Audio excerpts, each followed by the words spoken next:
네, 안녕하세요. 저는 소아안과 그리고 시신경, 신경안과 사시를 보고 있는 김동현입니다. 두개골조기 유압증, 안과에는 왜 가야 할까요? 두개골 조기 유합증이 생기게 되면요.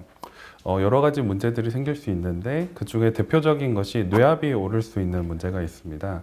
이럴 때 안과에서 시신경의 모양을 확인하면 뇌압이 어느 정도 높겠구나 또는 괜찮겠구나 이런 거를 좀 가늠할 수 있기 때문에 안과를 같이 봐야 되겠고요. 얼굴에 문제가 있는 아이들이 있는데 이런 경우에는 눈이 돌출된다든지 또는 사시 같은 병들이 생길 수 있기 때문에 안과를 함께 진료해야 됩니다. 눈이 돌출되면 어떻게 관리해야 할까요? 미용적으로도 좋지가 않겠지만 심한 안구 돌출 같은 경우는 잘 때 눈을 뜨고 자게 되는 건데요. 이 눈이 마르면서 눈에 혼탁이 생기거나 난시가 심해지거나 그런 다른 병이 합병증이 생길 수 있습니다. 이렇기 때문에 눈을 뜨고 자는 아이들 같은 경우는 잘 때 눈물 연고를 넣어서 눈이 항상 촉촉한 상태가 유지되도록 해야 되겠고, 또는 평소에도 인공 눈물을 자주 넣어서 눈에 수분을 공급해야 되겠습니다. 안과 치료의 시기는 언제일까요? 너무 늦지 않게 치료가 필요한데요. 그런데 중요한 것은 얼굴 뼈가 변하게 되면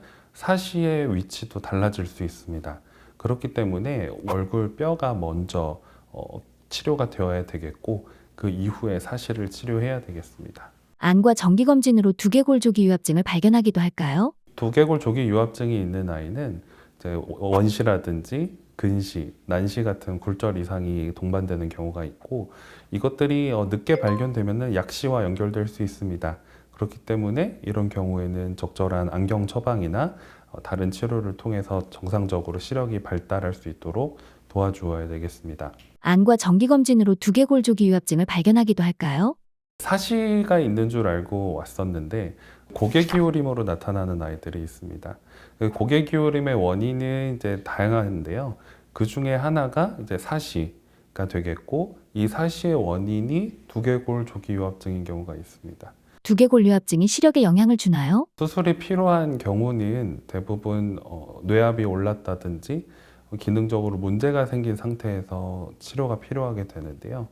이게 늦어지는 경우에는 시신경이 손상되면서 수술을 했음에도 불구하고 시력이 회복되지 않을 수 있습니다.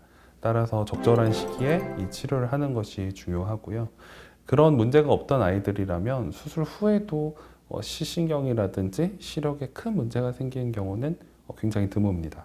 시신경이 부어 있으면 어떻게 해야 하나요? 시신경이 부어 있을 때 이 앞으로 시력이 어떻게 변해가는지를 잘 봐야 되겠고요. 이것 때문에 시력이 계속 떨어지는 양상이다. 이런 경우에는 신경외과 또는 성형외과 협진을 통해서 빠른 치료가 필요할 수 있습니다. 두개골조기 유압증을 치료하면 사시도 치료되나요? 이 사시가 생긴 이유는 눈이 있는 공간이 부족해서 생긴 거라고 볼 수 있거든요. 성형외과에서 이 얼굴뼈 성형을 통해서 이 눈 주변의 공간이 충분히 확보가 된다면 이 사시도 모양이 달라집니다. 아주 운이 좋은 아이들은 그것만으로도 사시가 해결될 수도 있겠죠. 하지만 대부분의 경우는 그래도 사시는 남는 경우가 많습니다.